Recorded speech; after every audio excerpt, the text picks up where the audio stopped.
નમસ્કાર દર્શકો, આપ સૌનું ઓસ્કર ગુજરાતી ન્યૂઝમાં હાર્દિક સ્વાગત છે। હું છું ભાવના ચૌહાણ। રાપર સહિત વાગડ વિસ્તારમાં ગુરુ પૂર્ણિમાની ઉજવણી કરવામાં આવી। રાપર આજે ગુરુ શિષ્યના પવિત્ર પાવન પર્વ નિમિત્તે વાગડ વિસ્તારના રાપર તાલુકા મથક સહિત સમગ્ર વાગડ વિસ્તારમાં ઉજવણી કરવામાં આવી હતી, જેમાં રાપર શહેર અને તાલુકાની શાળાઓમાં ગુરુવંદના કાર્યક્રમ, ગુરુપૂજન સહિતના કાર્યક્રમ યોજાયો હતો।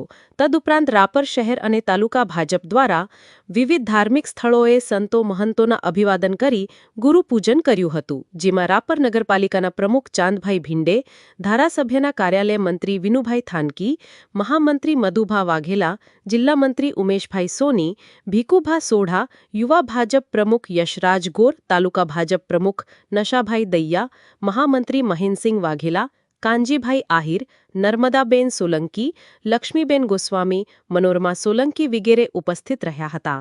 તો અનેક મંદિર ખાતે યોજાયેલ કાર્યક્રમમાં માજી નગરપાલિકા પ્રમુખ હટ્ટુભા સોઢા, મહેશ સુથાર, આશિષ ગોસ્વામી, હકુમતસિંહ સોઢા, જાનખાન બલોચ વગેરે ઉપસ્થિત રહ્યા હતા।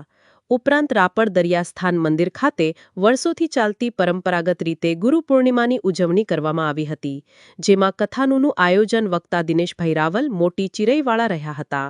આજે ગુરુ પૂર્ણિમા નિમિત્તે ગુરુ ગાદીનું પૂજન કરવામાં આવ્યું હતું। તદુપરાંત ધાર્મિક કાર્યક્રમોનું આયોજન કરવામાં આવ્યું હતું, જેમાં રાપર, મુંબઈ, અંજાર, ભુજ, ગાંધીધામ, સૌરાષ્ટ્ર, કચ્છ સહિતના વિવિધ વિસ્તારોમાંથી ભાવિકો ઉમટ્યા હતા। રાપર સ્વામિનારાયણ ગુરુકુળ ખાતે ગુરુકુળના સંચાલક સ્વામી વિજ્ઞાન સ્વરૂપ દાસજીના વડપણ હેઠળ ગુરુ પૂર્ણિમાની ઉજવણી કરવામાં આવી હતી, જેમાં સર્વમંગલ સ્વામી, સુખમુનિ સ્વામી, આચાર્ય રાવતસિંહ ગોહિલ, રાજન મહારાજ, દીપાલીબેન દરજી, રાધે કૃષ્ણ સહિતનો ગુરુકુળનો સ્ટાફ, ટ્રસ્ટીઓ, વિદ્યાર્થીઓ, વાલીઓ ઉપસ્થિત રહ્યા હતા। ગુરુ પૂર્ણિમા નિમિત્તે ગુરુ પૂર્ણિમાનો મહિમા, મહાપ્રસાદ, આરતી ધૂન સહિતનો કાર્યક્રમ યોજાયો હતો। આમ રાપર તાલુકામાં ગુરુ પૂર્ણિમાની ઉજવણી કરવામાં આવી હતી। અને ભગવાને પોતાનું ધામ આપ્યું, કયું ધામ? સાકેત। આવો દયાળુ કોઈ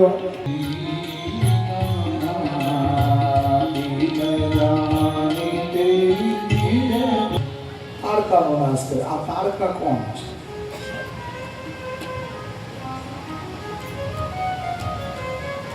હતાશા। તારકાનો આ તારકા એટલે કોણ? હતાશા।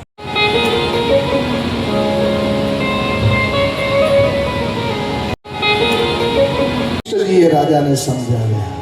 આહા, કથા એવી છે કે વશિષ્ઠજીને ને વિશ્વામિત્રને વેર હતો। વિશ્વામિત્રજીએ વશિષ્ઠના 100 પુત્રોને મરાવી નાખ્યા। વશિષ્ઠજીએ રાજાને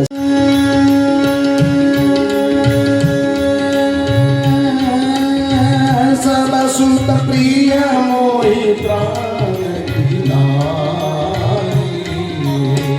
સબસુત પ્રિય મોહિ પ્રાણ।